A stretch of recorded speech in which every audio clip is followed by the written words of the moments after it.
Bonsoir, je suis vraiment très heureuse d'être ici ce soir et donc de parler de perturbations endocriniennes. Et de fait, on va se concentrer sur leur présence dans notre alimentation et sur les effets chez l'enfant.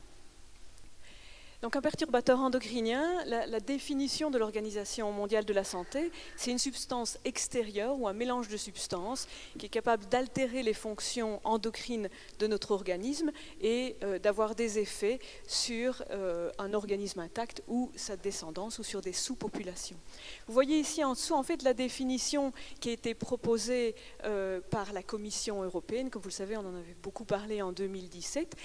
Des modifications qui paraissent très légères par rapport à la définition de l'OMS, mais qui sont en fait cruciales parce qu'elles exigent, ces modifications, qu'on démontre un effet négatif sur la santé et qu'on démontre aussi que c'est via un mécanisme qui est purement endocrinien. Et donc ces deux limitations énormes en fait qui font que c'est beaucoup plus difficile de prouver qu'une substance est un perturbateur endocrinien suspecté.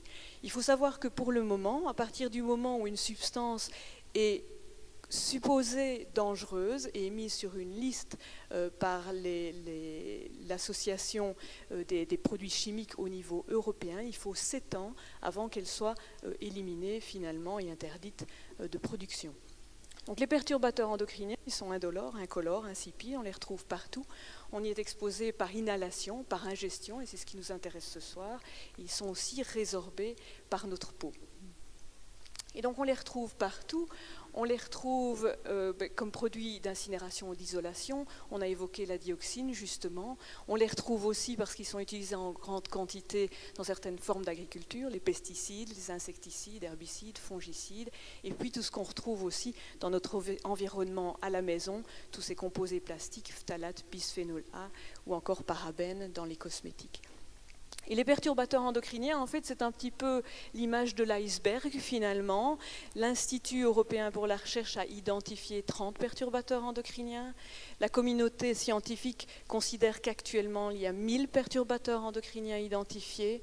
Et l'Agence de protection pour l'environnement aux États-Unis considère qu'il y en a 10 000 à tester sur 100 000 substances enregistrées actuellement sur le plan chimique.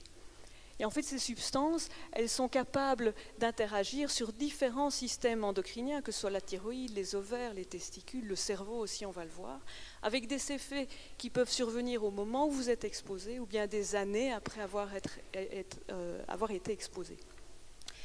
Pour résumer, les effets qui ont été démontrés par les scientifiques, les effets des perturbateurs endocriniens, c'est chez l'homme comme chez la femme une diminution du quotient intellectuel après exposition à certains perturbateurs, augmentation très nette de l'hyperactivité et du déficit de l'attention chez l'enfant, augmentation aussi du risque d'autisme, diabète, obésité, cancer du sein chez la femme, fibrome utérin, des troubles de la puberté, des troubles de la reproduction chez l'homme, et également une augmentation très nette du cancer testiculaire. Et un point qui est très important par rapport à la discussion sur les perturbateurs endocriniens, et en particulier quand on parle législation, c'est cette notion que la dose ne fait pas le poison. C'est une notion classique de toxicologie. Plus vous êtes exposé à une dose élevée, plus vous êtes empoisonné. Ce n'est pas vrai dans la perturbation endocrinienne. On sait très bien qu'une dose très faible d'une substance, d'une hormone ou d'un perturbateur peut avoir des effets tout à fait différents d'une dose élevée. Et pour illustrer ça, je vous montre ici comment en fait on définit à quelle dose le bisphénol A, donc ce composé plastique, est considéré comme dangereux. En fait, ce qu'on fait, c'est absolument pas fin. On pèse le poids des ovaires d'un rat qui a ingéré du bisphénol A. Ça, c'est comme ça qu'on définit à quelle dose le bisphénol A est dangereux. Et donc, on définit qu'il est dangereux à une dose de 300 000 microgrammes par kilo et par jour. C'est énorme. On est exposé à 0,03 microgrammes par kilo et par jour.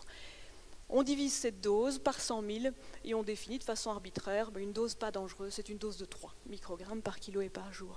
En fait, au laboratoire, on s'intéresse à des doses qui sont des doses comparables à ce qu'on a dans l'environnement et on détecte des effets pour des doses qui sont même plus basses que celles auxquelles on est tous exposés. Il faut savoir que dans la population liégeoise, on a mesuré les taux de bisphénol A, il n'y a pas de population négative, tout le monde est exposé. Ça va, donc on a des effets qui sont vraiment pour des doses beaucoup plus faibles que ce qui est considéré comme non dangereux. Donc l'effet n'est pas toujours proportionnel à la dose, il peut même devenir opposé pour certains aspects. Au niveau d'un même individu, l'effet peut varier considérablement d'un organe à l'autre. C'est ce que je viens de montrer. Pas d'effet sur la taille de l'ovaire, mais des effets majeurs sur le cerveau. Au sein d'un même organe, l'effet peut aussi varier. Il n'y a en fait pas d'effet sur le poids de l'ovaire. Si on s'intéresse à des choses beaucoup plus fines, à la formation des follicules, c'est crucial pour la reproduction. Mais nous, on a montré un effet pour des doses qui sont des doses auxquelles on est exposé. Et puis surtout, le moment de la vie auquel on est exposé fait une différence énorme. Donc actuellement, on considère que chaque bébé qui naît dans nos pays, c'est documenté, c'est mesuré, a été exposé à une centaine de perturbateurs endocriniens avant de naître. Et on sait que le fœtus et l'enfant sont extrêmement sensibles à des doses très faibles d'hormones et donc également à des doses très faibles de perturbateurs endocriniens, puisque ces hormones jouent un rôle crucial dans le développement de l'enfant. Et en fait, c'est pendant la vie fœtale et c'est pendant l'enfance que vont se mettre en place toute une série de systèmes qui vont contrôler votre balance énergétique, votre mémoire, votre capacité à vous reproduire. Tout ça est déterminé en fait par l'installation de ces systèmes pendant la vie fœtale et pendant l'enfance.